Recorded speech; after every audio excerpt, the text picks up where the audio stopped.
See, this is why people who don't know about van life or RV life should not be doing these videos. Who cares? Hello, and welcome to the Lifestyle Nomad channel. My name is Sarah, and on this channel, we investigate everything RV life, car life, van life, bus life, all the interesting opinions and assumptions that people have about those of us that choose vehicle residency as a way of life. And today, we are going to watch this video. It is called Van Life Kids Finally Expose Their Parents. It's on a channel called Spill, S-P-I-L-L. This video was published 7 months ago and it has 830,000 views. So let's get started. What do you say?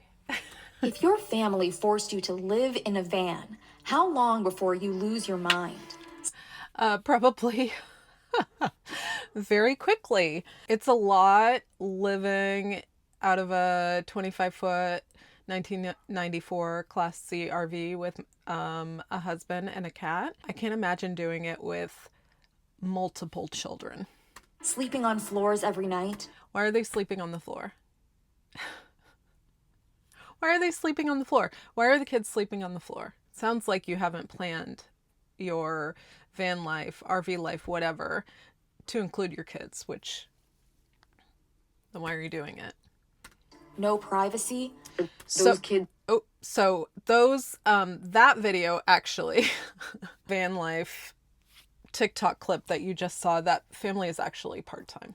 So their kids aren't living in that RV full-time. They just use it to travel occasionally. So just so we're clear, I know there were a lot of hot takes off them, but she did come out and say, we have a house. Are sleeping in literal coffins. Toilets out in the open? Forced to work to keep your parents' dream alive? Forced to work? What? That's weird. We had a horrible day I hope they elaborate on that. today, so we decided to make our 14-year-old set up the camper for us. Why? Number one, it's dangerous. Why would you do that? And also, why? Unless they wanted to do it. Super sketchy, right? And while parents keep pumping out more kids and more content, because there's no... I'm trying to record Daddy. Who cares? They're kids. Oh my gosh. not even pets are safe. This is van life. Many of these influencers thrive on quiet kids and smiling footage, but now... I mean, to be honest, this isn't something that is limited to just van life content, family vlogging content. It's like family vlogging as a whole, right? It's a particular niche, and that, like, van life family vlogging has particularly obvious, questionable behavior by the parents, and it's on film, right? I think family vlogging as a whole is pretty problematic, in my opinion, and using your kids for content is never okay. It's just not. They can't consent to it. So I have a problem with family vlogging as a whole. And I think we've seen the worst side of family vlogging come out in the, you know, with Ruby Frankie and everything. So I'm not a fan of any of that at all. Now, the kids are finally speaking up. My mom is a total because she abuses us off camera. That's alarming, right? I don't know if it's specifically for RV or van life niche TikTok, YouTube vloggers, though. I think it's probably very much specific to the genre of family vlogging. So, is this really minimalist living or confinement dressed up as wholesome content? I think that's very specific. I don't necessarily think that everybody that gets into RV life, van life, bus life want to live a minimalist life. It's just not the case. I find that a lot of people equate van life with minimalism, and I think that that's just not accurate. Yes, people who go into this life want a simpler life, but minimalism is a very specific thing, right? Simple living is different than minimalism. And I think people equate the two, and they're just not the same thing. I think people go into this life in some cases because it affords them the opportunity to travel without spending all their money on rent, right? We couldn't travel to all the places that we've been with also paying rent. It's just not going to happen. So I would say that there is this expectation that like living small means living minimal. When you're watching things that are anti van life, like that Reddit post, right, that I read, people are like, I thought it was sustainable minimalism, but like that's not the case for everybody. Van life. It's a lifestyle where the open road is both the journey and the destination as people abandon their permanent homes for vans or campers remodeled with kitchens, beds, and even bathrooms. Remodeled is interesting. You know, just because of the idea that some of this stuff comes with it. I guess it's the idea that like it's a specific aesthetic, and when you're on TikTok, you are remodeling something to the aesthetic of what people think quote unquote hashtag van life is, and then going out on the road. So that could be kind of what they're hinting at there. The reduced cost of living and travel was perfect for young adults or retirees. But was it perfect for children? What happens when you mix high energy, still growing children with a lifestyle known for unstable routines and lack of resources? I mean, I think there's two things here. There's filming your family, and then there is kids on the road, which I know kids that live out of vehicles, buses with their families, and they're incredibly well-adjusted, friendly, loving children. They're very normal. It's clear to me that they don't really know or have any experience with anybody who has kids on the road, especially when they kind of are like, well, you have limited resources, which is like, that's not always the case. There's really a lot of extremely wealthy people that live on the road with their kids. I mean, they did say known for, but you can't, okay, fine, but you're equating it to a very specific group of people. And it's just, there, like I say in every video, I feel like the economic background of people living out of their vehicles is as wide as people living in houses and apartments and condos and whatever, like traditional housing situations. They're just like extremely wealthy people and extremely not wealthy people. So that's an assumption. That's an assumption.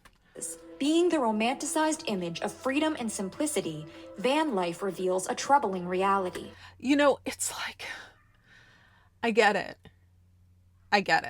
right? But everything is romanticized.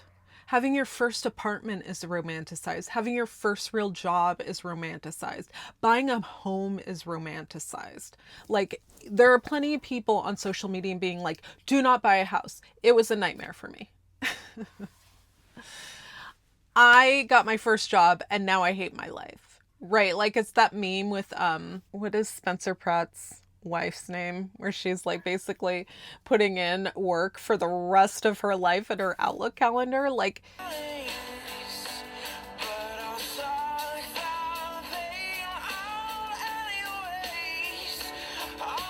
there's a lot of romanticizing of a lot of things in our culture because people have ulterior motives.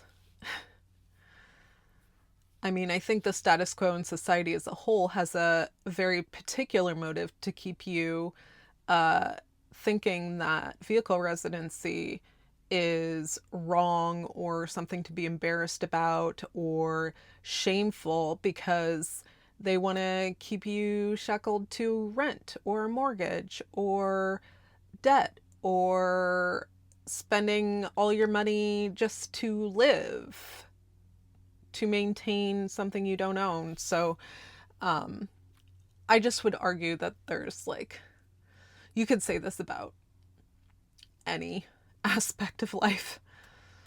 Let's talk about family number one, the Peachy family.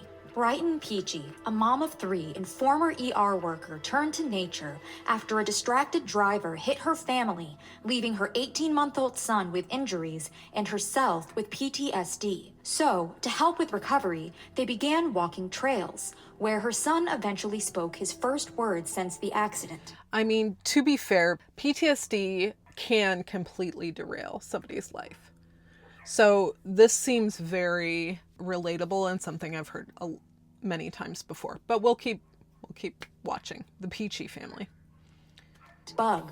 As Brighton put it, nature is healing. Eventually, the kids were back to their carefree selves, and Brighton started sharing their outdoor adventures online. Brighton wasn't shy about how difficult these outings could be. Be prepared to embrace the mess because there's no avoiding it. Have you ever gone halfway through something and realized it is just not working? Still, she didn't agree with the criticism that this lifestyle put her young at risk. P.S. Your own neighborhood isn't necessarily safe either. You're more likely to get hurt in your car than on your trail, Brighton wrote. Are they living out of a... I guess I'm not understanding. Like, is she just tent camping on occasion? Like hiking and then tent camping and then going home? I need specifics. Eventually, she left her job in the ER and became a full-time content creator. And given that her young children are a major part of Okay, so they have a house. her crew, she made sure that the school system didn't get in the way. So a lot of people have asked why we wanted to homeschool, and there's kind of a bunch of reasons. So the first is obviously like the flexibility so we can travel, especially with my husband's schedule. With her husband being the only one with a stable job, she admitted... I mean, you don't leave a job as an ER nurse if you don't have a stable income. And to assume that content creation isn't necessarily stable, I mean, I don't think it's necessarily out of bounds or crazy, but it's clear to me that she was making enough, probably out of the content she was creating that could potentially have been rage bait,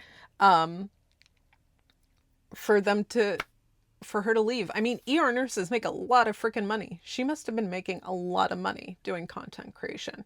Should she have included her children in that? No. They were barely getting by financially, but to Brighton, money didn't matter. Time with each other did. I think that's fair, right? Money isn't everything. You know, there's this idea that, like, if you have kids, you should be working towards making as much money as humanly possible, even if it means spending time away from your kids. And I just don't agree with that. I mean, were they starving? We just get by, but we get by. So, you know, I question, like, are the kids going without healthcare, right? That would be something that would be a concern. I need more detail. I can't take your word for it. As somebody who's a critical thinker, I need to know the reason why you're saying these things. And you're saying that they are just getting by. Okay, by her own admission. Okay, fine. But what does that mean? And does that mean that people who just get by, who don't do content creation, aren't doing the right thing for their kids? I would hesitate to say something like that. After converting their van into a camper, the family of 5 were ready to take their adventures on the road. Their fans were mainly happy for them, but there was one concern. Where does the baby sleep? Here we ended up doing triple bunks for the boys, which I'm so glad we did. Okay, so this is them. So they just travel in the RV. They don't live out of it. They're super awesome. This folds down to make it easy for them to climb in. Latches so they won't fall out. When Brighton showed off the sleeping arrangements, the internet was shocked. Those kids are sleeping in literal coffins. They're bunk beds. And they don't live in the van full time. They're bunk beds. Eventually, Brighton clarifies that her critics misinterpreted one key factor in these living arrangements. Apparently, a lot of people missed it, that this is our camper van that we use for obviously camping, road trips, traveling. Just makes it way easier with 3 kids. That's right. Brighton and her family had their own home. The camper was just for vacations. For some, this explanation was all they needed. But since they pulled their kids out of school to travel often, others still worried. Those poor kids. It would be nicer if it's a little bit bigger. Still, if the family wasn't doing van life full time, what was the big deal? Yeah. This next what's the big deal? family shows how even Okay, so what? I don't like that. I don't find that to be very honest. All you have to say is family vlogging should be illegal. I don't like that what this channel did was say, what was the question that they put? They put, still, if the family wasn't doing van life full time, what was the big deal? And then they go directly to a completely different family. So they misrepresented the family and then use this to segue into another family. And I've seen this family before as well. I don't like that. What was the big deal? This next family shows how even temporary choices can have lasting impact. Family number 2, the Happy Caravan. They consist of 2 parents, Amber and Mark, 11 children, and a musical legacy. How is 11 children the same as 3 very young children doing weekend trips? Their talent even landed them a TLC show, Big Family, Big City. Music is the heartbeat of our home. It's a huge part of our family. It gives the kids purpose, drive, Haven't we learned our lesson from John and Kate plus 8, 19 kids and counting? Stop putting people's families on TV. structure. And it keeps them out of trouble. They describe themselves as a lively crew of dreamers, explorers, and memory makers, always on the move. But behind the scenes, things were more cramped than cozy. Before they were on TV, and before their 11th child, the entire family lived in a 30-foot trailer. That is not okay. That is not okay, especially with the wide range of kids that they have. Of course that is not okay. But this is not the same as the previous example at all. And if you can't see the difference, then why are you making this? And just the voice, and it's just so overly dramatic. But hey, it worked for them. I don't have 830,000 views or 2.02 million subscribers, right? I'm just trying to speak the truth of vehicle residency and bust assumptions and incorrect opinions that people have about those of us that do vehicle residency as a way of life. But I could probably be super bombastic about my opinions and get more views. How we sleep in the trailer. This is where the little girls sleep. It used to be a table, but it converts into a bed. Yeah, no, not full time, no. Here's the couch and Noah's sleeping on it. Here's where Enoch sleeps. On the floor. This kid is on the freaking floor because you have 10 children. 2 parents. Here's Elijah. He has a top bunk. Down here are Pearl and Naomi. Here's where Josiah sleeps. This is where Moses sleeps. And this is where Mommy and Daddy sleep. Overcrowded was an understatement. Reports have shown that housing crowding can affect a child's academics, behavior, health, and long-term well-being. However, Amber and Mark weren't concerned with overcrowding. Commented, why would you have a big family if you don't have enough money to give them each their own room or to give them more space? And I guess my answer is, when you have a child, it's an act of faith. And for some, the mother... Yikes. Listen, I'm not here to give my opinion on people's family planning decisions. Would I do it? No. Have I done it? No. You put yourself on the internet, people are going to have criticism for you for the things that you do and you say. So they open themselves and their children up to this. That's why you shouldn't put them online or, you know, on TV shows, on TLC. Others' reasoning made sense. If your family is happy and loving, who cares how many bedrooms you have? Kids need love, not space, not things. But while I think it's just like the extreme examples. Like, I guess the people that are like, yeah, I'm not a big huge fan of this, but I don't know your life, are not putting comments on TikTok, right? They're just not. 15 signs CPS looks for understanding child protective services in Southern California. This family lives in New York, by the way. love might be enough for some families, CPS might disagree. See, in certain states, overcrowding can be a sign of child abuse or neglect, making it grounds for intervention. And if losing their Yes, as one of many factors. One of many. You can't just take one aspect of something that says 15 and say, well, look, CPS would be called on them. No. There's, I'm sure, malnutrition, neglect, abuse, physical, mental, emotional. I'm sure there are more factors involved in deciding when CPS should get involved. It's just disingenuous. children wasn't enough to scare Amber and Mark straight, perhaps the comment section would do the trick. God doesn't get your family off the streets. You do. I personally have anxiety and ADHD. They're not on the streets, but okay. I guess that's a valid to this person who made this video because they agree with them. They're not on the streets.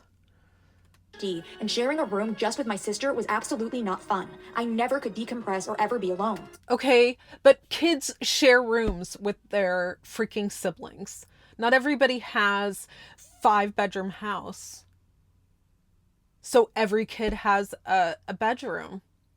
That's crazy. My friends shared bedrooms with their sisters all the time. What?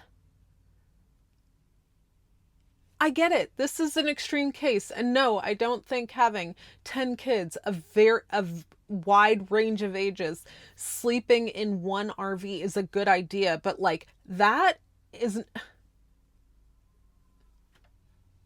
That's not the same thing at all. Fortunately, these kids didn't have to be bound to a life on wheels forever. Despite all being homeschooled, the oldest 3 managed to earn scholarships. One even got into Juilliard. Time to go to school. After this, the family moved to New York City, and at last, the kids could finally live their lives in an actual home. But new problems arose. How did this big family live in one of the most expensive cities in the country when they previously couldn't afford a proper home? This is Amber from the Happy Caravan. Could they not afford a home previously? I mean, they have an Airstream. Those are freaking expensive. And they have 10, 11 children. So they must have had some money. I'm a mom of 2 kids, and we live in New York City. And today I'm going to talk about the most controversial thing that comes up in the comments and in like videos about us and stuff, and that is busking. Busking is a form of street art that involves musical performances in exchange for money. Is this AI? Maybe it feels like AI to me because it's sped up. Sounds harmless enough. So why was busking a controversial topic? Well, that came down to the fact that the children were seemingly forced to busk by their parents to afford expenses. Amber explained that busking has... How is busking gonna afford to keep your family in New York City? Maybe I should busk. Maybe you make a crap ton of money. I don't know. has always been a group activity for their family. It began when Mark and Amber only had 5 children at the time, 3 of whom were old enough to attend a music camp in California. According to Amber, despite the children being offered a scholarship, they still had to pay $500. The camp manager suggested that Amber and the kids play in public spaces to earn the money. So together, the mother and her children earned the money performing. 2 weeks later, her oldest son needed a new violin teacher. The lessons were $95 a week, and her husband's reaction to the price spoke volumes. He's like, Amber, you make me feel like half a man. Like, we can't afford this. So, Amber had to be resourceful. Again, Amber and the kids started busking and made the money to pay for her son's first lesson. Since then, the family has continued to pay for music-related expenses by getting their kids to busk 5 days a week on the streets of... So it's music-related expenses. It's not just like how they live. It's music related expenses. So that card, previous to this, how do they live in the most expensive city, blah, blah, blah, and then claiming that the kids busk, for rent is not accurate. New York, rain or shine, a choice many have described as panhandling. Rain? Really? Rain? What kind of... Rain? Seems silly. And exploitative. Others added, they are young children unsupervised in New York City, and they play for hours on hours, even into the night. You can't convince me that all of them independently want to play. Do they? I thought the parents were with them. The parents aren't with them. Instruments at that level, and all string instruments at that. And from what happened on the first episode of Big Family, Big City, it seems this comment might be onto something. Then they asked the mom, like, do you force the kids to play instruments? And she's like, no, they love it. They absolutely love it. And then it cuts to one of the little kids being like, yeah, when we were born, our mom just chose what instrument we would play. They couldn't even choose what fucking instrument they wanted to play. Those who witnessed the children bust.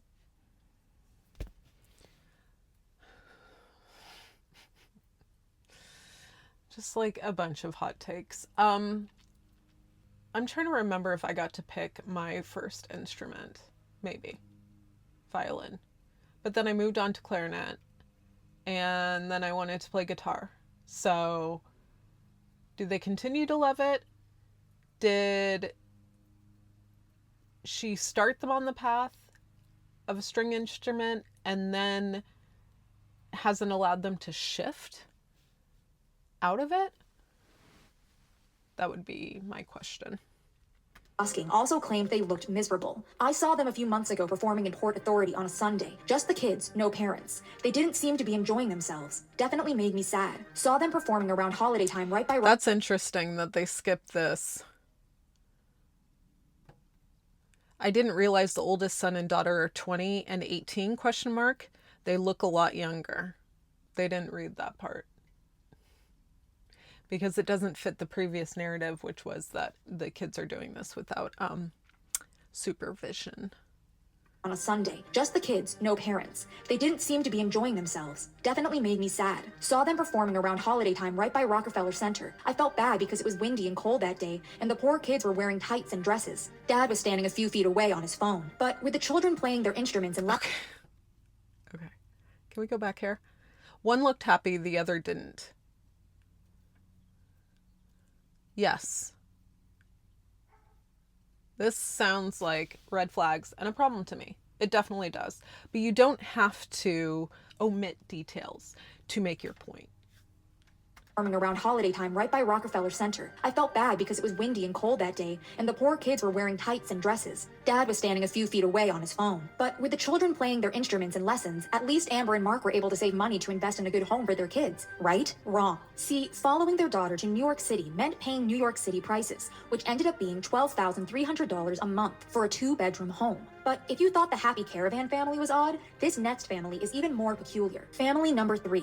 So they are able to pay $12,300 a month in rent? Plus food, clothing, I'm assuming. I mean, they must be doing pretty well. Electricity, internet, phones, phone plans.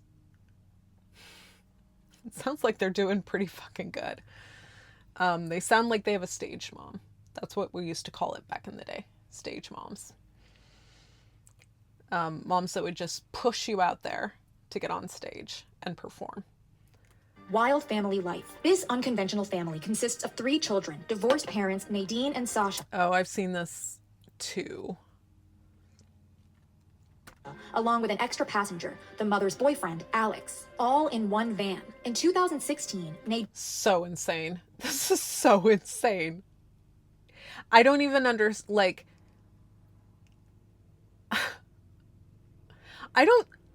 the thing is, I'm not sure if they're in America.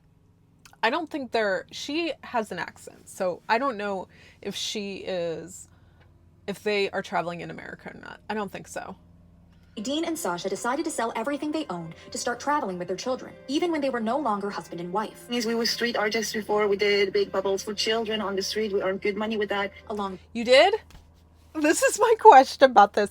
You earned good money on the street blowing big bubbles for children. How? What is your secret? You should be doing TikToks on that. The way, Nadine met her boyfriend, Alex. My ex and Alex came along good with each other from the very first beginning. Yes, instead of stirring drama, the parents saw Alex as a positive addition to the family who could help with responsibilities and childcare. In fact, they had optimistic takes on everything surrounding their van life, captioning one video, "Van life equals homeless? Goal, I have the most beautiful front yard with a lot of neighbors." And I mean, yeah, within that context, what's the big fucking deal? I mean, outside that and their living situation, yeah, shady, weird. Many agreed the family appeared to be living their best lives. But things weren't always picture perfect for the Wild family life. We don't have an address anymore. They worked online, on YouTube and Instagram, a job they took out of necessity during the pandemic. I have 2 German channels. I know most of you think that's not the real job. German? Oh, so they're German? That's fine with me. If you didn't try it yourself, you don't know. It's a hard job like everything else, Oh my God. Do you think her dreadlocks are real? Or are they like Adam Duritz extensions? God. Every other job. We just have the freedom to live and be wherever we want. That's the only difference. But 5 years in a camper with your ex, your partner, and your kids isn't always bliss. 5 years. Oof. 5 years. I guess we've been on the road 6 years. Okay. I guess that's like not terrible. I mean, it is in their situation, but I guess it's not as long as I've been thinking it is. I feel like I've been in the RV for like 2 years or something. So how are the 3 children being impacted by all of this? 3 kids. Gross. People are just insane. While viewers have urged the family to let their children have normal childhood, including enrolling them in school, Nadine responded with sarcasm. Ew, this is so cringe. Guilty. And even philosophy. The only way to deal with an unfree world is to become so absolutely free that you're... It is so cringe to me when they do the lip syncing parts. Oh my God. Very existence is an act of rebellion. According to Nadine, they always put the kids first, which is why they chose van life. Like, I wanted to travel, and I wanted the dad of my children to be with my kids, and he wanted, of course, to be with his kids as well, so we decided to do that together. She even seemed to allude the kids also chose this life, writing, "Kids are capable of making decisions when it comes to their own lives," and even... How old are they? Come on. There's no way that these kids would know the gravity of the decision that you're making. And how is the parent presenting this option to them? As a fun party, 24/7? You'll get out of school. We'll take you out of school and we'll go travel around. Don't you want to do that? Spoke for them, saying, I mean, they love being in a car because when they open the door, they, have a huge, they have a lot of possibilities, opportunities. Like when we're at the beach, it's nicer for my son to play. He loves being outside. So for him, being in an apartment is not that good. But at the same time, contradicted herself. But they also appreciate having an apartment from time to time. It's, it's going up and down. He likes it now because he has more space. He's coming into teenage, so he appreciates that as well. Yikes. He's a teenager? Bad parenting decisions. That's just my opinion. That is just my opinion. But he also has his space in the car, so he's just closing the curtain and it's his space. So while a growing child probably has an increasing desire for more privacy, Nadine remained firm that this was the life her children chose. We actually talk to our kids. I swear. We ask them if they're fine with what we're doing, if they like what we're doing, if they like what they're doing with us, It's their lives too. However, eventually the van life ended for Wild family life, for the safety of her baby girl who was learning how to walk. There's not a place for a baby to be outside, actually, and during daytime it's super hot. The sun like in summer, but also in winter. It can be very hot during daytime, but really cold during night and in the mornings. Now, what happens when parents don't consider their children at all? Introducing family number 4, Party of 6. They consist of parents Tiff and Ryan and 4 children. Hi, we're a party of 6. Unlike the other families we've discussed, these guys are full-time van lifers. It all started after Tiff was diagnosed with multiple... Wasn't the other family that we just saw full-time van lifers? They were in the van for 5 years. This is AI, isn't it? illnesses and lived with PTSD from childhood abuse. It was a lot for anyone to handle, especially a mother of 4. So that guy looks like Adam Sandler. Every time they put him on screen, I think it's Adam Sandler.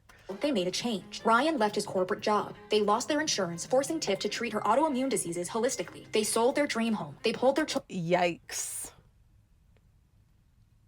They couldn't get on Medicaid? That seems rough to me. Children out of school, and they started living in a camper full-time in 2020, documenting their adventures and homeschooling for the entire world to see. But hey, we don't have a plan. We just do it, right? Let's do it. That's how we roll. This was life-changing for Tiff. My stress is low. It was a lot taking care of a big house and pool. I don't set an alarm clock. The sun wakes me up. But while the parents downsized their lifestyle, did their children also downsize their childhoods? See, despite remodeling their RV to create their dream bedroom, in our master bedroom, we have a stackable washer and dryer and a king-size bed that has full storage underneath. The children's sleeping quarters weren't nearly as extravagant. Our bunkhouse has 2 beds where 2 of our kids sleep, and then we have a queen pull-out sofa bed where the other 2 sleep. And it was as bad as it looked. I usually sleep on my side. But really, he has this table that we bought on Amazon. It's like for breakfast in bed, and so his feet actually go under that. He seemed to sleep strictly in a fetal position to fit in his bed, which he'd likely soon outgrow. He couldn't even catch a safe night's sleep without being held by a net. Yeah, I sleep with the net. It keeps me safe. Once I didn't sleep with it and I fell out of bed, so now... Okay, but like, kids fall out of bunk beds all the time. It's false equivalency. Kids have bunk bed partition things so they don't fall out of them at night in houses. Doesn't make it bad. I'm not saying it's good, but they're pointing out all the wrong things. All this while the parents dedicated a notable portion of the 42-foot Fleetwood Discovery motorhome to themselves and their king-sized bed. People were shocked. I mean, they didn't renovate this. It was already there. This bedroom was already there. I mean, yes, it's fucked up. But also it was already there. They didn't like renovate it and put a king size bed in there. They as far as I know, like it looks like a class A bedroom that I have seen before, a fifth wheel bedroom I have seen before, and how it's situated in an RV.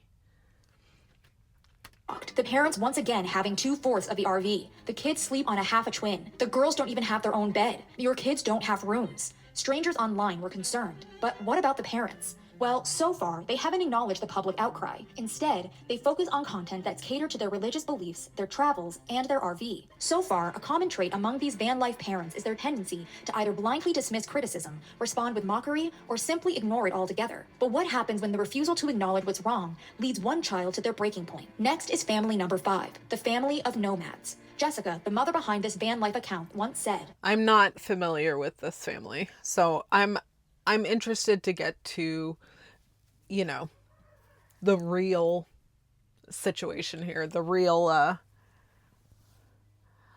stories. It's brave to make decisions that are hard and what is best for your family. But her own family tells a different story. Their family consists of parents, Jessica and Garrett, 3 children, and 3 pet rats. There's 5 people living in this camper, and typically when we show you guys videos... 3 rats. Oh no. It's immaculate clean, and we wanted to show you what it looks like on a day-to-day basis. And their setup didn't make living easy, especially for the kids. They had to pack the camper before every move. Addison puts the ladders... Yes! That's what you have to do in every RV. What? See, this is why people who don't know about van life or RV life should not be doing these videos.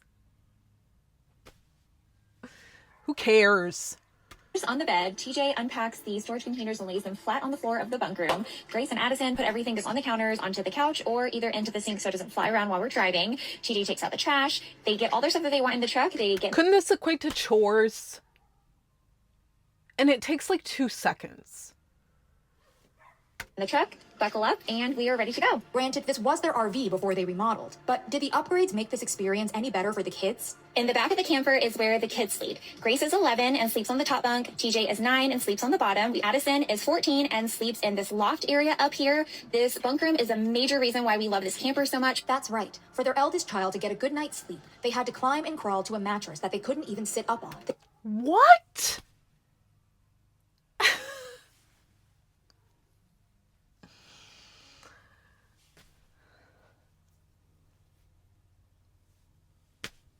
So, this is dumb. This is dumb. The kids even shared their bedroom with a large cage housing their 3 rats. Do kids in houses not share their bedrooms with the pets that they have? Give me a fucking break. Are they serious? Have 3 pet rats, and even though it's a small space, the rats still have plenty of room. In their tiny space, they also shared a small washroom. This is the kids' tiny house bathroom. space. Tiny space. This is fucking ginormous. This is ginormous. This place is huge. Tiny space. And had access to their parents' bedroom for showers. Our full-size bathroom, which is where we all take showers. In comparison, the parents' bedroom was much more generous. In the front of the camper, you go up the stairs to the master bedroom, where we have a walk-in closet. Viewers had a lot to be concerned about. Okay, but it's 2 people. The kids on bunks also had a room to themselves. And the oldest daughter had a whole upstairs to herself. I'm not seeing the problem here. Baby, your children do not like this. I think most of the time the kids hate this because they don't get normal social interaction with their peers. This is not the case. And that is a huge assumption. It's just not the case. There are plenty of kids on the road. Definitely see these kids on a Netflix documentary in the future. But Jessica assured viewers... Potentially, but not because they had their own rooms and had to share had their pets in a cage in the room with them.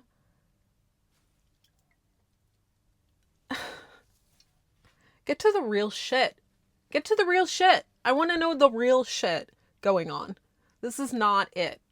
This isn't it. They have lots of friends. The RV community is amazing. The kids are having a blast. Some were even concerned about the rat's cage. They need proper ventilation, not with the plexiglass. Pneumonia fumes can get them really sick. Oh my God. This is concern trolling. This is concern trolling. Stupid. Sick. They need a cage with enough ventilation. To make matters worse, severe weather... It's a cage. With ventilation... What are they talking about? Was there plexiglass on the frickin'... Like, I don't even know what they're talking about. Where? Okay. I don't see plexiglass on that cage. What are they talking about? It looks like a regular rat cage to me. Ferret cage to me. Like, I'm not understanding at all. What are you talking about? They need a cage with enough ventilation. To make matters worse, severe weather was another concern added to their list. In the middle of the night, we got a notification on our phone that there was a tornado watch, and we drove to a... So, this shit happens to people in houses all the fucking time. So, should they have a house and and have it burned down in a fire? Is that preferable? A Buc-ee's so that we had a safe place to go in case there ended up being an actual tornado. Still, there were many supporters. The stories your kids are going to be able to tell for the rest of their lives. But little did they know, this would foreshadow the dark outcome for one of their children, Addison. Addison was ready to leave their mobile nest and prepare for this change. Addison was cooking for the entire family for a couple of weeks. And she has made the most amazing... Why? Amazing meals ever, and I don't think that I ever want her to stop cooking for us. Seems like a heartfelt comment from a mother who wasn't ready for her child to grow up. That is, until you learn about the entire story. See, Addison was known to pick up the slack for their parents. We had a horrible day today, so we decided to make our 14-year-old set up the camper for us. Why do you say make? Make? Are you going to tell me that she wanted to do it, but then also you made her do it? She did absolutely everything by herself. We didn't help her even a little bit. But if Jessica was happy to give Addison adult responsibilities and Addison was happy to take them on, what was the problem? After all, from the videos Jessica posted, it seemed the teen loved van life. A day in the life of our 14-year-old Addison living in the camper. First, she wakes up and makes herself breakfast. Today, she had eggs. Then she does her schoolwork with all in line. She does her daily chore. Today, she collected some firewood. Why are you putting your kid on the internet like this? Stop it. With her brother. She loves painting, so she painted. Then she played her Nintendo Switch. We went for a family walk before dinner. Then she had leftover pizza for dinner. Then she got ready and went to bed. Jessica even captioned this video, "Not a bad life for a teenager." And yet, was this teenager even happy living in an RV? For one, just listen to what Addison wanted for their birthday. For Addison's 15th birthday, the only thing they wanted was to go to a hotel. Yup, their present was a night with a real room. So if you live in a house, you don't ever want to stay at a hotel? You don't? Are the only people using hotels and Airbnbs people in van life and vehicle residency? No, it's not. I'm not saying that this child wanted to be in an RV. I'm not saying that. What I'm saying is the person or AI, whoever wrote this shit, is equating things that like aren't, it does not follow. They're non sequiturs. For somebody who lives in a vehicle, these are non sequiturs to me. They do not follow the hypothesis that they presented at the beginning of the video. And a real bed. And while this video was shortly deleted, Addison later came forward with some troubling insight into what their time living in the RV had actually been like. But what a lot of people don't know is what goes on behind the scenes, and I think I'm ready to talk about it. In September 2024, Addison opened up about a mental condition they have been struggling with since 8 years old, the same age they tried to take their own life and was admitted to a mental health facility. They were diagnosed with PANS, a condition that can cause sudden severe psychiatric symptoms. Addison didn't know what exactly triggered the symptoms, but it was clear Addison was suffering. Basically, I would have psychotic outbreaks every day. I would try to attack my family. I would try to attack myself. I would threaten people, mainly my family. At some point, it was no longer controllable, and they had to see a holistic professional who treated Addison to bi-weekly injections. Holistic professional. What does that mean? What is a holistic professional? Did she go to a psychiatrist or not? What? For 18 months. Soon after, the family of nomads decided to travel full-time in a cramped RV. My mom likes to say that that was the reason that we started.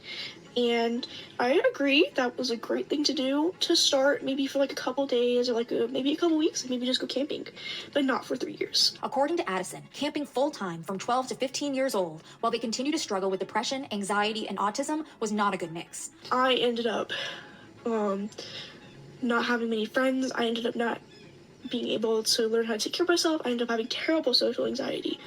I hear what Addison is saying. She's saying it wasn't good for her. She also clearly had issues prior to it. She just didn't like it. Her parents should have listened. Her parents should have listened to her. I don't know if she said she didn't like it or what, but if your kids don't like it, then you have to stop. Point blank, period. Of course, this completely contradicted their mother's claim that the children had a thriving social life and learned life skills while on the road. In reality, Addison... I mean, she's like cooking and like cleaning and like doing things, so she can't take care of herself. I think she's not talking about like life skills. I think she's talking about like emotionally taking care of herself. I think the AI is not understanding that the difference here in what she's talking about, because she definitely has life skills. She has home training, clearly. You just talked about it for 5 minutes. And only struggled further and further. So, it was April of 2022, I think, I had been diagnosed with Addison believed that their ED was impossible for their mother to not notice in the cramped camper, but allegedly, Jessica chose not to do anything about it until Addison came clean to her. On the verge of dying from malnutrition, Addison was sent to the hospital. Months later, in September, Addison had to be institutionalized again for 2 weeks. Then they were sent to a partial hospitalization program and an intensive outpatient program. After Addison was discharged, the family wanted to move on with their lives. But in February 2023, Addison's mental health started going downhill again. Are we saying that this was caused by the kid living in an RV? Because that isn't entirely accurate. Could be, but the story that they are telling here does not tell me that that is unequivocally the reason for her health issues, mental health issues. I started struggling more with self-harming, and eventually I was admitted 3 times in 2 weeks. Following their 3rd admission, Addison was sent to wilderness therapy, an experience that wouldn't be erased from the teen's memory. And oh God, don't ever do that to your kids. Oh, just sounds like the parents are like not paying attention. That has nothing to do with them being in an RV. Although I understand that like the idea of putting your children on social media in that way is probably bad. You're allowed to question your parenting choices if that is something that you choose to do, which is putting your kids on social media. Bad. Anytime soon. There, we drank cow trough water that was bleached. We also dug our own holes to use the bathroom in. We boat our own fires to stay warm. I was there from February 25th to May 16th, so it was prime Utah winter. And it was the... Wait, what? February to May? I guess February is pretty cold. I guess it also depends where in Utah. So, and what kind of the season is like. So it was pretty warm in Utah this past March we were there. But the year before that, it was cold and it snowed in the same time frame. So, yeah. The snow was really high to some points. Then, the day after they got out of wilderness therapy, they were sent to an autism treatment center, which they described as basically boarding school. Unlike wilderness therapy, Addison described the autism treatment center as really nice. However, it seemed Addison wasn't allowed to have nice things. Since the center wasn't covered by insurance, Addison was pulled from the facility 3 months early. In March 2024, they spiraled again. Addison was sent to 2 different short-term mental institutions and 1 long-term institution for 4 months, which they described as the worst place I've ever been in, and hopefully my last. Okay, institutionalizing your children because you refuse to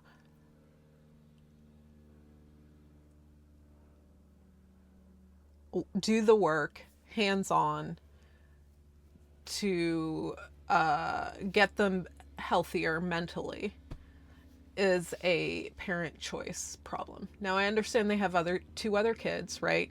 And before they even got in the RV, Addison was a danger to their family. So, like, I don't know. I don't feel like we have the whole story to be judging this strictly on the fact that they lived in an RV. This is family vlogging shit. Since then, Addison has been living with her grandmother. But while Addison's story made it clear life on the road could have devastating consequences for children, the teen... That is not what it was. I am all for being honest and truthful about kids living on the road with their parents and maybe not wanting... Like, I want to be honest about that experience for children, but that is not true. It's just not true. He made sure to add a disclaimer to the video. I don't want to bash my mom. I don't want her to lose her followers, as this could lead to my siblings being hurt. This could lead to my mom losing her job and my siblings having nowhere to stay. But what did Addison's parents do while they were going through all this? When Addison was hospitalized back in September 2022, Jessica made a video. Addison was recently diagnosed with autism, and as much as we all love to travel, we had to make the decision to be stationary for a little bit to get Addison the therapies that she needed.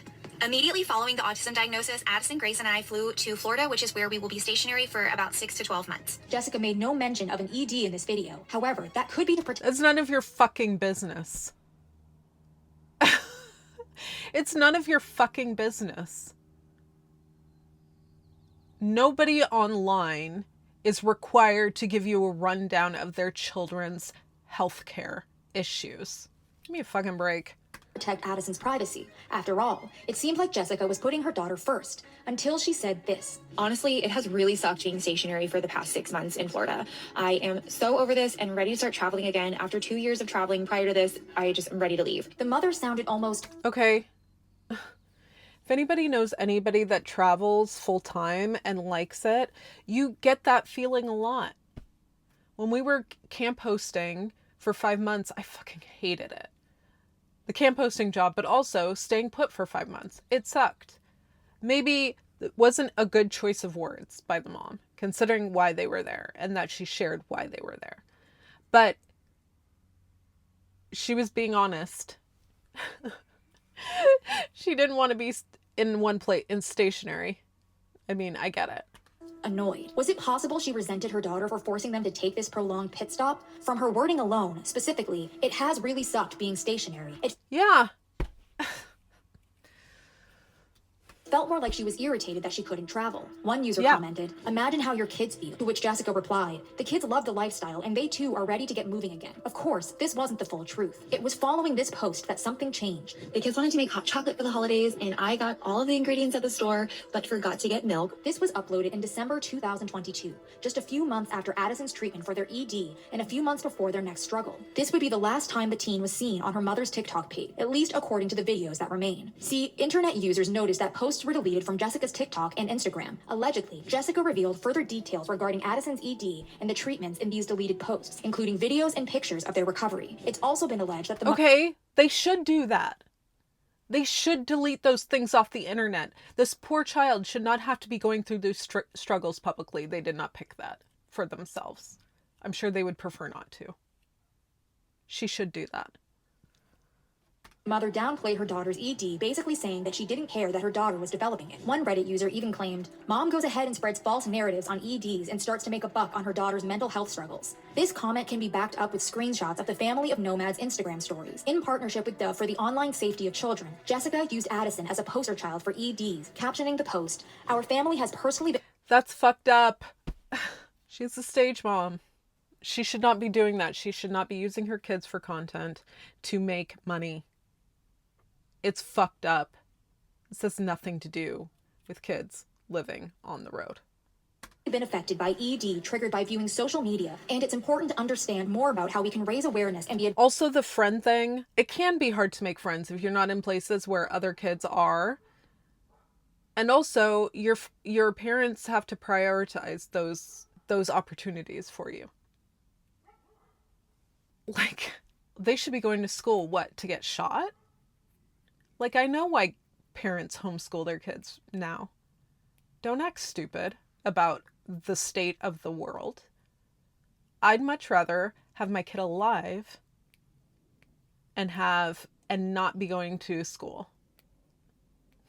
If those are my options, because it seems like that's the option these days. A driving force for change. Reddit users couldn't help pointing out the hypocrisy. Constant cameras in your face, and your life posted online for millions of people to comment on. Every single thing you do, you say, or how you look could be the reason. Maybe it's a sign she needs to stop blasting her kids on social media. Yeah, exactly. But that's the point here. This video took a long time to get to the fucking point, which is family vloggers should not exist. You should not be using your kid for content. You shouldn't. The mother also allegedly posted a video defending her choice to send Addison to wilderness therapy, later deleting the upload. One Reddit... Yikes. Especially what this 2022, 2023, she went to wilderness therapy.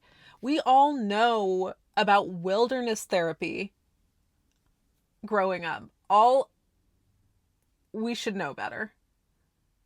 There were already stories 20 years ago about how fucked up it was. I don't know who she was listening to, but that was, no, bad. You don't do that.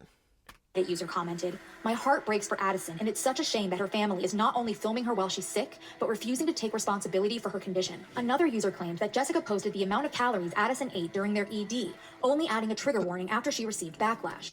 Yikes. Why? Why are you saying all this stuff about your kid? Why? Shut the fuck up. Shut the fuck up. Shut up. Stop posting about your children on the internet. You open yourself up to this when you do that. The user noted that Jess also posted pretty regularly pictures of Addison with food in front of her, saying she's doing so good. I would have relapsed. Ugh, that's disgusting.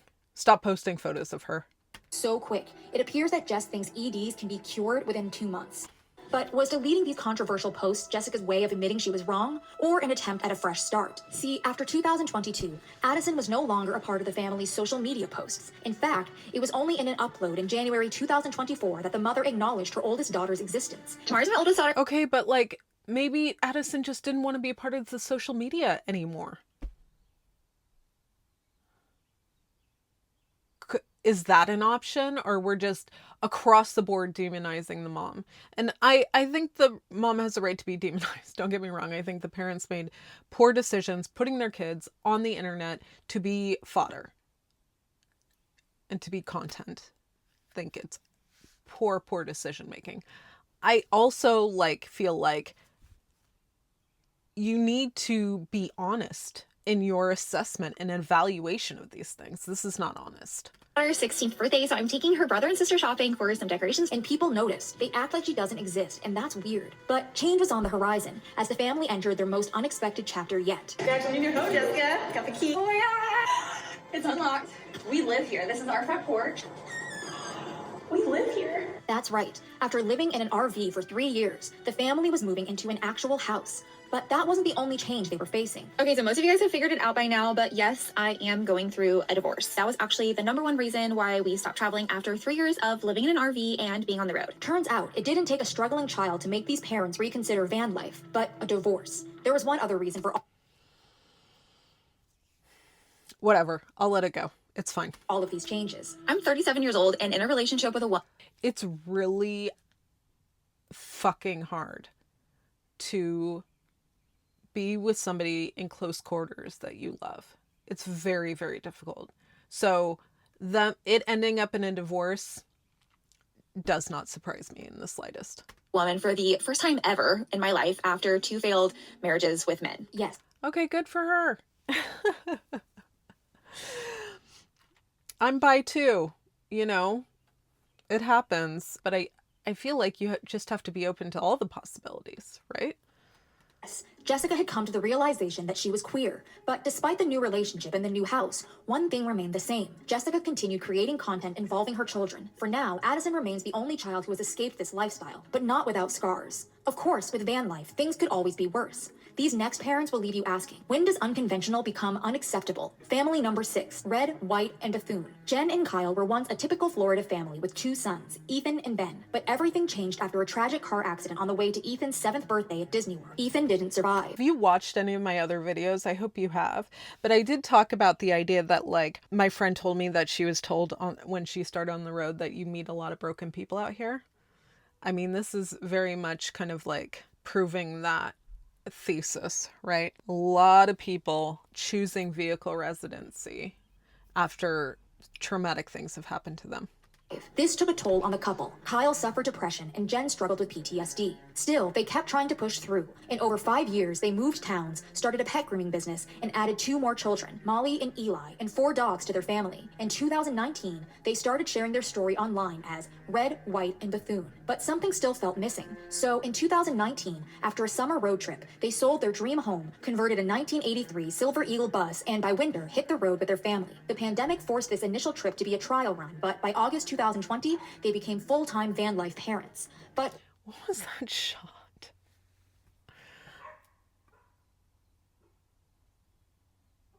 What the fuck is happening?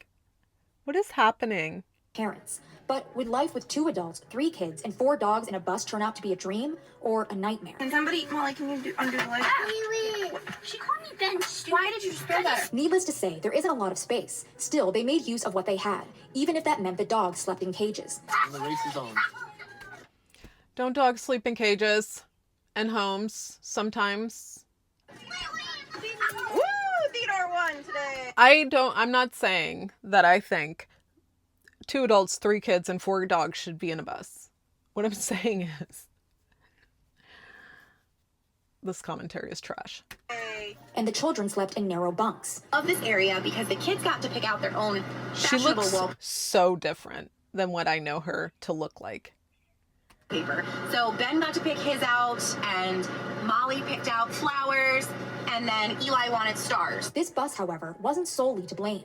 All right, so it is the next day. Everything is up. Everything is mounted. I think that's pretty good. Kyle had shaped the interior of their limited space, and maybe that's why the parents don't see a problem with the design. Kyle's down here in Ben's bunk. I'm in here in Molly's bunk, and we have plenty of room. Like, my feet are all the way stretched out. Kyle, how are you doing down there? See, he's asleep. It's worth noting. Stop putting your kids on social media for content and money. Just stop it. Stop it. You can't be mad when people react to content that you voluntarily put out on the internet. Come on.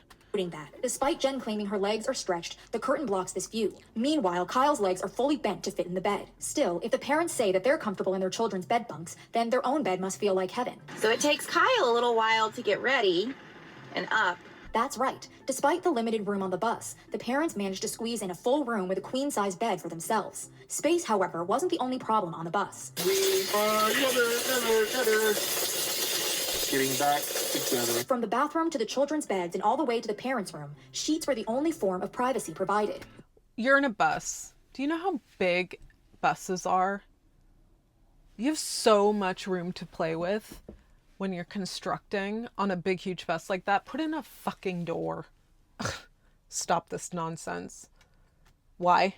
Yet, as the channel changed its name to Being Buffoons, signs of change were coming. And by 2022, it seemed the family had made progress. Before, this space had triple bunks, and each one of them had their own bunk.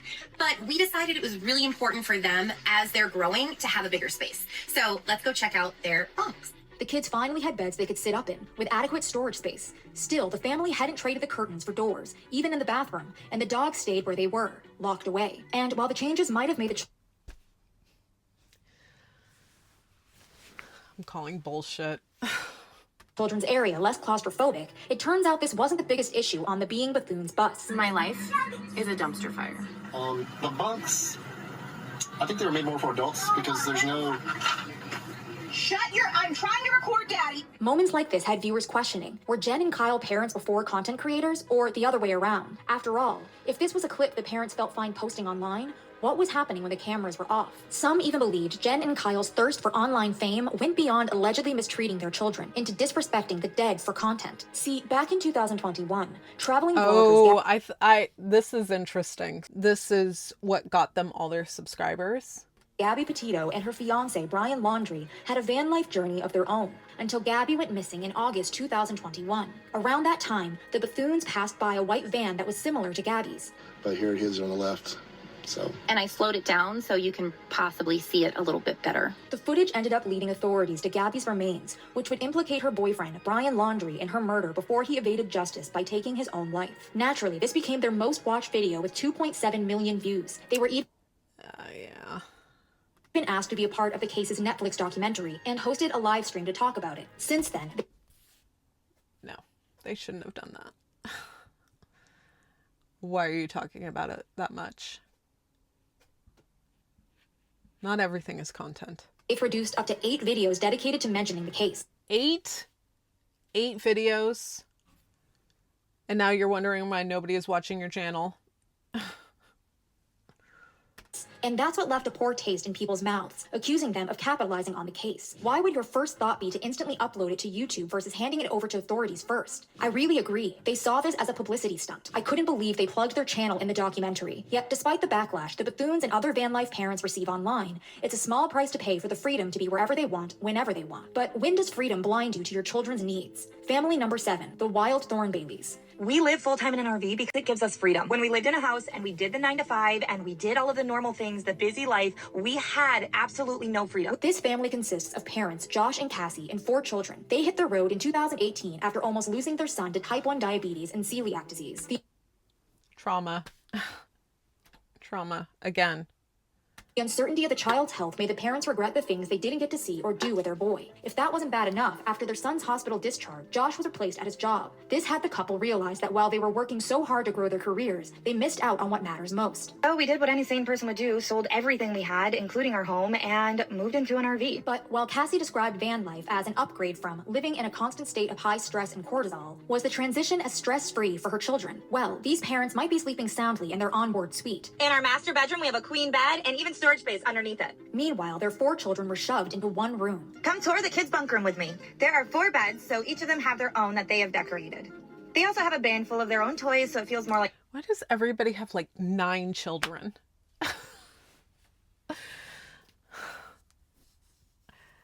The people that I watched on TV or on YouTube, they're not on YouTube anymore. They had 1 kid.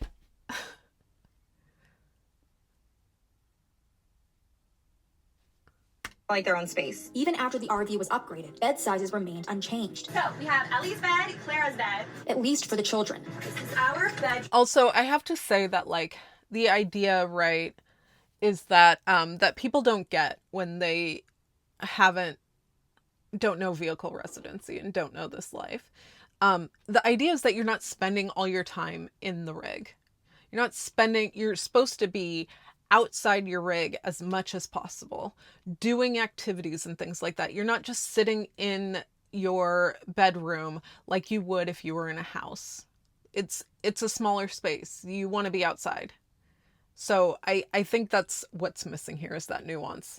Room, we have a king bed. Still, Cassie claimed space didn't matter when their home extended into the great outdoors. If we had to live inside our RV, we would probably feel a little bit more claustrophobic, but we don't live inside it. We only sleep there. Yes, the Thornbaileys knew how to romanticize their spatially restricted life, and that meant even lying on the hard floor to watch the TV was reframed from uncomfortable into a core memory. As for concerns that the... Seriously? They clearly have couches. I mean, it's a huge freaking fifth wheel. Like, we're demonizing that. The parents were ruining their kids' lives by forcing them to live in an RV and homeschooling them. Well, Cassie claimed the consequences of in-person education could be much darker, listing in one of her TikToks school shootings, training them to submit and obey like good little worker bees, indoctrination, spending 90% of their day inside a toxic building, SA, and bullying. Still, the main concern viewers had about homeschooling was the lack of socialization, which Cassie also tried to debunk. There is an entire community of people who do this too, with kids of all ages. We do field trips with them and life with them. My kids have lots of friends. Cassie also insisted that while her children's childhood was... So we're just like not believing them. Like, I understand that they're sharing the life of the kids, right? And the expectation is that you would share everything to verify. But like, you can't put other people's kids on TV, on YouTube or on TikTok. I have no reason not to believe her. Wasn't traditional. That also meant they had opportunities other children didn't. You're so right. My kids do sleep in bunk beds, but do you know what else they have? They have been to 28 different national parks around this entire country. They've been to Disney 42 times just last year. Yes, her kids were seeing the country from Mount Rushmore to lava tubes. Most importantly, Cassie added, they have 2 parents who are present and active in their lives, who love them more than anything. So yeah, their bedrooms may be small, but that's a small price to pay for a life as large as theirs. According to Cassie, no one knew about all her children's needs better than she did. And that meant when they told her what they wanted, she listened. Our number one answer is always communication and boundaries. An example of that would be Ellie today said, I want to stay home and have some alone time. So Josh took all 3 of the kids to the pool. Still, viewers questioned whether this was enough. They're definitely going to want separate rooms as they get older, at least separating the girls from the boys. This is just culture clash. You know, like the understanding of vehicle residency between people who understand and people who don't. And also like the idea that like they wouldn't do that. Like, you haven't even given them the opportunity to like listen to their kids. You're just assuming that they won't. Another viewer speculated, this is simple while they're young, but it will change when they're teens. Okay. And then they go and buy a house like every other family before them, except the Bethunes. Like every other family went and got a house. No matter what is said, they will never say it to please the parents. Yes, it's hard to know if van life children are truly enjoying themselves or hiding how they really feel to keep their parents happy. But as these children get older and begin making choices for themselves, some are speaking out. And the truth is darker than expected. In an anonymous Reddit submission, a former van life victim alleged, "I'm the kid of one of those traveling RV families online, and I hate them for it every day. My parents decided when I was only around 7 years old, far too young to get an opinion on anything. Their parents worked remotely, with the mother being a content creator. And even though they were not famous, they got recognized since they grew up with the camera shoved in their face for as long as they could remember. Their living space echoed those we saw with earlier families. I sleep in a tiny bunk bed that I outgrew years ago, and the other bunk is the only space I have to put anything I own. I don't even have a room, just a curtain, and thank God I'm an only child." They claim to now be 18 years old without friends due to growing up with no permanent address. They also claim We're taking this anonymous post off Reddit as fact. Really? I'm not saying no kid would feel this way, but like, this is your hard and fast data. That they had conversations with their parents countless times, but the parents are so delusional and genuinely believe that a nomadic existence is the best way to live. So why would they never need anything else? Adding, "I hate them for treating me like some pet that they can just drag along in their plans rather than their child." Another victim painted an equally disturbing picture. "I have no personal space. We only have around 40 feet of room in our camper, and our mom is always vlogging in it. Though the Redditor had siblings, they were the oldest child, so they had the most responsibility, on top of being homeschooled. And again, socialization was an issue. I can't make friends because we are on the road most of the time. As I look the part and smile for the camera, they're happy. My mom also ignored." They ended their post with words of warning, urging viewers to please stop supporting these channels. There was also a publicized story by a former van life victim, Jenny McDonald, who also affirmed the effects of it had on her social life. "As an adult, I still have trouble socializing and reading the room. I'm working on how to handle various peer situations at work, and I have only just mastered the art of small talk," Jenny said. Another highlight of the concerns many critics had about restricted academics and harmful sleeping conditions. "RV is hell for children. I've been living in a camper with my 3 brothers and parents for the past 2 years. It has been an absolute detriment to my mental health. But I cannot recall a single positive experience anywhere I've been. I receive little to no education. I will probably be repeating high school once I turn 18. There is no privacy, and my 2 youngest brothers are..." Repeating high school? I don't think that's a thing. If you graduate, right? "Forced to share a bed." I mean, I'm not trying to say that any of this is like, they finally named somebody who is like unhappy. Totally fine. Totally fine. Finally. Right. "Broken dinette, and my other brother sleeps on the couch, while my parents have a large California queen bed with doors." They ended the post with a no California queen bed fits in an RV, but okay. "Harsh reality check for those considering van life. You are guaranteeing that you end up in a nursing home in your old age. But perhaps the worst of experiences, parents who are evil off camera." This teenager claimed to be living, or rather stuck, in an RV with their siblings for about 3 years. This is what I've been fucking waiting for. At the time of posting, writing, "My mom is a total asshole because she off camera. My siblings are forced to be in the video exchange." But it's anonymous. Okay. "For pocket money. Luckily, I blackmailed my mom and I no longer appear in the video, but my siblings are. I had a pet, but my parents gave it to my stupid sister. I have no say in this because it's for the fans. On top of this, van life isn't easy, even without children. You often have to relocate just to work, shower, or fill up on water. Many van lifers ration basic necessities, and constant travel means constantly dealing with sewage tanks and maintenance. So why do..."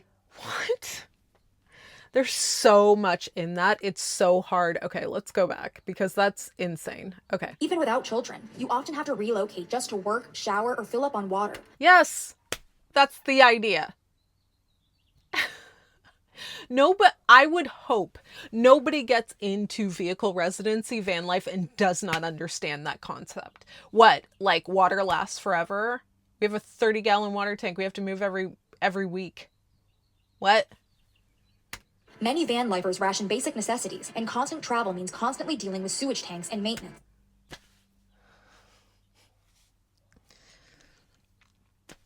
I just don't understand how this is any different than the constant shit you have to do when you live in an apartment. You're just paying somebody else to take care of it. Living out of a vehicle means that you are fully engaged in your life. Number one, this is a Vice article. Fuck Vice, right? What the fuck?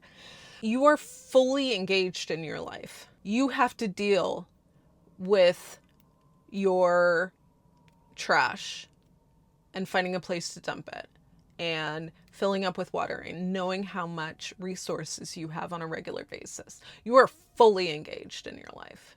What's wrong with that? I don't understand the criticism here. This essay, if you can call it, is very much like just demonizing like regular day-to-day RV van life shit and not talking about the real problem, which is family vloggers. They are the problem. Stage moms and stage parents are the problem. Stop putting your kid on social media. It has nothing to do with being in an RV. They do it in houses too. So why do people choose this lifestyle at all? John Sundholm, a 45-year-old van lifer, puts it bluntly. For me, it was worth it. I could camp in the back like the weird hippie nomad I am. But John laid out the stark difference. Single, no attachments, not a parent. I can't imagine enduring even a summer of van life as a teen, let alone years and years. Depriving kids of friends, space, and proper education is literally considered... You don't know that. That is not a given. You don't know if anybody is depriving their kids of friends, space, or proper education. And I'm sorry, what is proper education? Especially now. Like, do you know the curriculum in American schools is garbage? Yes, I understand that some parents are lax, but just because you're homeschooled does not mean that you are lacking a proper education. It just doesn't. There's all these assumptions about kids and what they're going through because of some family vloggers that made a poor decision to put their kids on social media anyway. Neglect and abuse. And forcing them to star in your constant social media videos is exploitation on top. Those are two different things. Like 4 different things. That's just like not even like and who is this person? A person that posted on Reddit? Top of it, yes. According to John, van life was far harder than it looks and no place for kids. And he's not... How does he know? How does he know? He doesn't have kids on the road. Not wrong. Research shows cramped spaces can raise blood pressure, heart rate, and stress. Add in isolation and instability, and van life becomes a mental health risk for kids. So...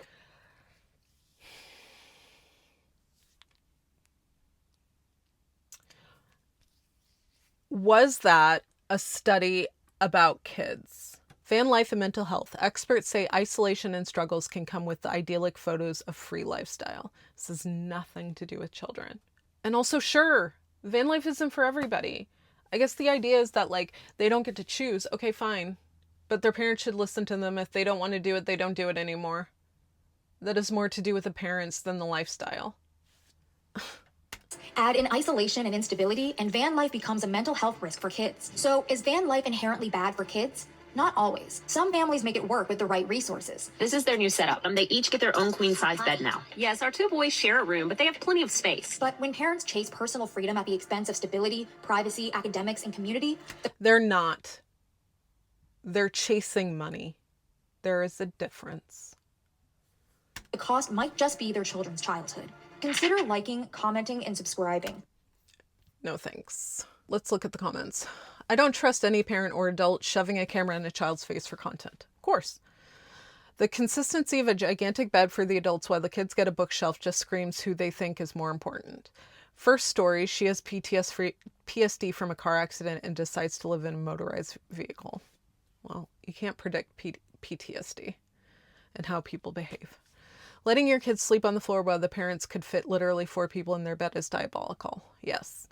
All these moms have that same crazy look. All smiles when the camera's on, but when the camera's off, it's a whole different story. Problem with van life is that the parents are the main characters. The children are just there as props for them. Yes. After a 1-week vacation abroad, both my kids are desperate to get home to their secure private spaces to unwind and decompress. These parents have one thing in common: incredible selfishness, putting themselves ahead of their kids. Absolutely diabolical. Oh my gosh. Everybody loves using that word, diabolical. When did this come out? 7 months ago? That must have been the word back then.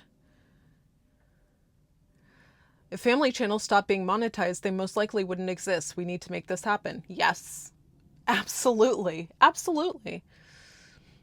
I grew up in American subculture that put me in contact with 90s and 2000 van life families. So this was before social media. None of the kids were okay. They were really, really not okay. Okay. I feel bad for these kids. Just camping weekends with my alcoholic parents in the 70s was scary and awful. To this day, I can't stand camping. Apparently that's everybody. When me and my 3 siblings were kids, we all had to sleep in the same room by the fireplace and under army blankets just to keep warm in winter. It was hard. As an adult, I've always struggled and had 2 kids, but I never had to put my kids in the life I went through. Good for you. We used to call living in vehicles homeless, quote unquote. When people lived as nomads, they traveled in groups of up to 200. They focused on hunting and gathering and not in showing off. I don't even know. So apparently because it's like people don't want to be called homeless anymore, they're delusional. Is that what that's about? I have a few questions. What if your child has motion sickness? What if they get a sickness bug while they're in that tiny coffin? How do you wash your clothes? What if they're claustrophobic? How do you wash your clothes? How do you wash your clothes? They do not care about their children just being famous on social media. This person said busking teaches her kids structure, which a lot of kids don't have. I think this has more to do with content creator parents than van life parents. For thousands of years, kids grew up just fine living a nomadic life or living with entire families sleeping on the floor of one tiny hut. Obviously, you need to introduce your kids to the modern world, but there is a perfectly fine and valid way to live a nomadic life. Yes, agreed. This is why kids should always get a portion of the money. They are a lot of the reason that people watch and don't have any say. These parents are selfish. Kids need structure and they need the ability to get away and go to friends' houses if they want. Yes, it's great to spend time with your kids on vacation, but a perpetual vacation is not healthy for kids. I would argue it's not vacation. People think that like traveling all the time is vacation, but like it's life. It's not vacation all the time. These parents need to wait till their children are grown, then put their needs first. Kids' needs should always come first, always. Yeah, it's not wrong. The welfare should interfere here. I'm for sure these vans are created for fun weekend camping, not for living in for years. Yes. Anyway. What did you think about this video and the topic of this video? I want to thank Brock, my friend Aussie Van Man. Go check out his channel for sending this one my way to take a look at. Thank you so much for watching. Please leave a comment down below. If you do not want to leave a comment, but you still want to let me know that you were here, let's do a baby face emoji. Oh, that shouldn't crack me up as much as it did. Yeah, leave that down in the comments. I so appreciate you all being here. Thank you, thank you, thank you. If you haven't yet, please like, comment, share the video out if you liked it, and I will see you in the next one. Bye.